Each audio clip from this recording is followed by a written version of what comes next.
Hi, I'm Cece and welcome to my channel. I put out new videos usually once a week. I cannot seem to do it on a consistent day, so just subscribe if you want and it'll be like a little surprise once a week. This channel is just where I talk to my camera in my bedroom about whatever I feel like, whatever has been on my mind lately. Today, I want to talk about the trend of not like other girls and how I think this is just a symptom of internalized misogyny. I say trend because I don't really know what else to call it, but I think this attitude has actually been around for a really, really long time. Just to preface, I'm gonna say girls a lot in this video. I really mean girls, women, female identifying people, but I'm just saying girls for the sake of simplicity because the phrase is not like other girls. I would define a not like other girls girl as a girl who by and large sees other women as the stereotype that is often perpetuated about women, that they are shallow, full of drama, only concerned with things like hair and makeup and fashion, and therefore sees herself as different and better than those girls and women. My scholarly source, Urban Dictionary, defines a not like other girls girl like this: a girl who does one or more of the following and says she's different because of this: enjoys eating, watches Netflix, doesn't go to parties, plays video games, likes reading, especially horror or mystery, doesn't like skirts or dresses or crop tops, listens to old music, listens to Billie Eilish, wears checkered Vans, wears band t-shirts, wears only black, doesn't wear makeup, or only wears makeup for themselves. The thing that's kind of funny and ironic is that often the things that not like other girls think set them apart are actually very popular and not very unique. Me trying to fit in with other females. I'm not a pumpkin spice, excited for fall kind of girl. I'm more of a chilly denim jacket and hoodies kind of fall girl. Am I the only one that finds murder stories and documentaries about serial killers interesting AF? I can watch them all day. Even this recipe blogger is not like other girls. I really am not a girl's girl when it comes to food. I don't gaze in wonder at stunningly decorated multi-tier cakes. I don't ooh and ah over pretty little chocolates. I have no interest in learning how to make candy. Those other silly women with their fussy desserts. Other girls. Buy me Victoria's Secret and you can watch me take it off. Me. Buy me a burrito and you can watch me eat the whole thing. There are also memes like these that are making fun of not like other girls who think they're unique for liking things that are actually extremely popular. I want to talk about some common tropes that I think would fall under the umbrella of being not like other girls. I've heard in recent years people refer to certain girls as a pick-me. A pick-me is a girl who will do or say anything for male validation or attention. This often involves putting down other women for male attention or approval. So pick me. Choose me. Love me.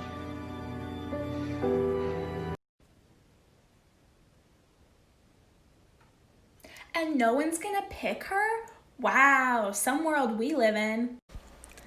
Hey, oh my god, I miss you so much. I know, honestly, I never go out anymore. Like, all I do is watch Netflix and eat pizza. Isn't that crazy? All these girls are drinking White Claws, but all I like is beer. Like, God, doesn't anyone else like football around here? I'm not like most females that spend all day at the mall. Oh my god, you could totally pick me up. I'm literally so small. I only talk to guys because girls are just so fake. Like, you're just like my brother, you and Josh and Matt and Jake. All these other girls should just leave. They're making too much noise, but I'm allowed to stay because Saturdays are for the boys. I also think that the Manic Pixie Dream Girl trope really falls under the idea of not like other girls. Urban Dictionary says, a Manic Pixie Dream Girl, or MPDG, is a term coined by film critic Nathan Rabin after seeing Elizabethtown. It refers to that bubbly, shallow cinematic creature that exists solely in the fevered imaginations of sensitive writer-directors to teach broodingly soulful young men to embrace life and its infinite mysteries and adventures. A pretty, outgoing, wacky female romantic lead whose sole purpose is to help the broody male character lighten up and enjoy their lives. The Manic Pixie Dream Girl is not like other girls. She's wild and quirky and fun. I honestly think that movies and TV are where a lot of girls first get the idea that being not like other girls is a good thing. I also have to talk about the cool girl trope. Here is the cool girl monologue from Gone Girl. Men always say that as the defining compliment, don't they? She's a cool girl. Being the cool girl means I am a hot, brilliant, funny woman who adores football, poker, dirty jokes, and burping, who plays video games, drinks cheap beer, loves and jams hot dogs and hamburgers into her mouth like she's hosting the world's biggest culinary while somehow maintaining a size 2. Because cool girls are, above all, hot and understanding. Cool girls never get angry. They only smile in a chagrined, loving manner and let their men do whatever they want. The cool girl is like, I always just think of 2014 Jennifer Lawrence, or at least what the 2014 public image was of Jennifer Lawrence. We get there and I'm like, where's the pizza? I don't know, right now I'm thinking about buffalo wings, so maybe chicken wings. Yes, that feels great because I just ate a Philly cheesesteak and I was kind of worried about it. So one time I was at your house and we had like a whole pizza, and then I stopped at McDonald's and got a double quarter pounder. And then I had to go pass out a food coma and had a ketchup packet stuck to my ass. Mother. She's chill, she's vulgar, she loves swearing and eating pizza and french fries, and she's skinny and hot, but effortlessly so, because she doesn't have to diet and work out like those other vain, high-maintenance women. But basically, I think all of these tropes and the idea of being not like other girls in general center around two main things. One, a disdain for or a purposeful rejection of things that are stereotypically feminine, and two, a need for male approval. This is an expression of internalized misogyny, which a lot of us unfortunately have. I know a lot about this, and I've come to this understanding, I think, because I was a not like other girls girl when I was a teenager. I think that most girls and women go through this phase at one point or another, which is really too bad. We have internalized so many of the negative beliefs and stereotypes about women that we're surrounded with that we start to believe them, and we therefore feel a need to prove that we are the exception. We are not like that. And I for sure did that from the ages of probably like 12 to 19. I remember being in high school and I really just had this need to prove that I was different and unique because I wore Chuck Taylors instead of Sperry's, and I listened to Panic at the Disco instead of Taylor Swift, and as if any of that is actually unique, right? It's not, and that's okay. That's fine. Here are a couple of memes from my own Pinterest boards back in 2012 during my Not Like Other Girls phase. I'm not weird. I just fall outside of your exceptionally narrow view of the world. She wears short skirts. I watch Netflix. She's cheer captain, and I'm still watching Netflix. I don't know if it's worth noting that I was literally cheer captain. So I'm not entirely sure what I was getting at there. This one is my favorite. How normal girls dance. Sexy. Get down on the floor. Booty shaking. How I dance. Sexy. Confused. Hips do lie. Hips are confused. I do think it's worth noting that for a lot of girls who self-identify as not like other girls, it's rooted in low self-esteem. I definitely think that was the case for me. When I was young, I felt like all the other girls I knew were effortlessly beautiful and feminine, and all the boys liked them, and like I didn't fit into that. So in order to compensate, I was kind of like, okay, I'm not like them. I might as well own it, right? I just mentioned that to say that none of this is about putting down girls who identify as not like other girls, because I do think it's very often rooted in deep insecurity, and I definitely empathize with that. I just don't want other girls and women to have to go through these years of internalized misogyny and rejecting things that they might actually like or enjoy because they have this need to prove that they are different. It's really okay if you like basic or stereotypically feminine things. It's also okay if you don't, but none of that makes you better or worse than other women. I hear a lot of women and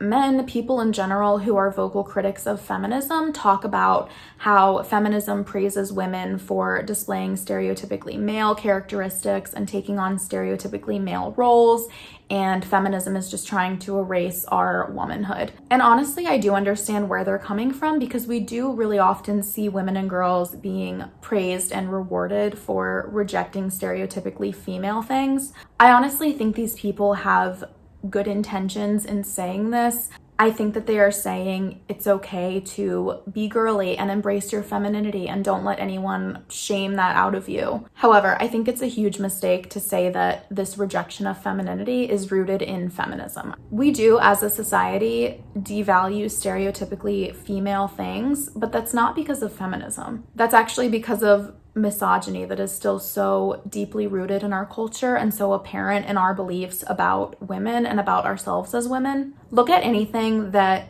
women or girls, especially young women or teenage girls, typically like or are into, and odds are it's something that society kind of mocks and devalues. For example, pop music, whose main audience is teenage girls. Starbucks and iced coffee and girly drinks or cocktails. Sweaters and pumpkin spice lattes and liking fall. Makeup, even though a lot of people who are into makeup are incredible artists and it's actually something that takes a lot of time and talent and skill to master. Even the idea of being a homemaker or a stay-at-home parent, that is a traditionally female role, and when women do it, it's often looked down upon as, oh, she's wasting her potential.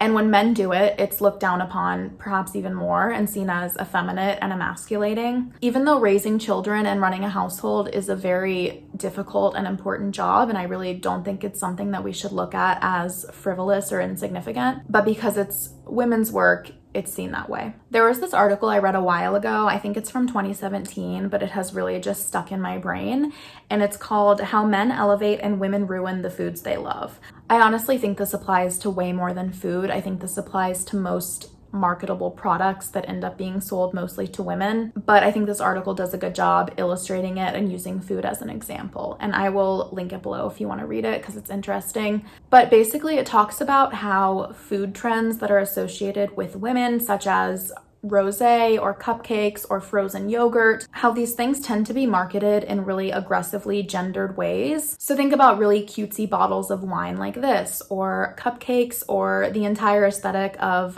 basically any froyo shop to ever exist, and how this leads to people getting really sick of them and having negative associations with these foods as frivolous and fussy girly foods that men and even some women would be embarrassed to be seen eating or drinking. On the other hand, foods typically associated with men, such as whiskey or craft beer or a really nice steak, tend to be elevated and seen as more sophisticated. And like I said, I think this extends to other things. I don't think we tend to see stereotypically male interests such as hunting or playing golf or watching football devalued and mocked in the same way. That is it for me today, guys. I hope that you found this interesting, and yeah, I just want to say it is okay to like things like pumpkin spice lattes and going to Target and the color pink. It's okay to be like other girls, because I mean, be yourself, but other girls are not that bad. Most of them are actually pretty cool. I would love to hear your thoughts in the comments. If you liked this video, please feel free to like and subscribe, or don't. I'm honestly just really happy if you've watched this far. And yeah, thank you. I will catch you in the next one. Bye.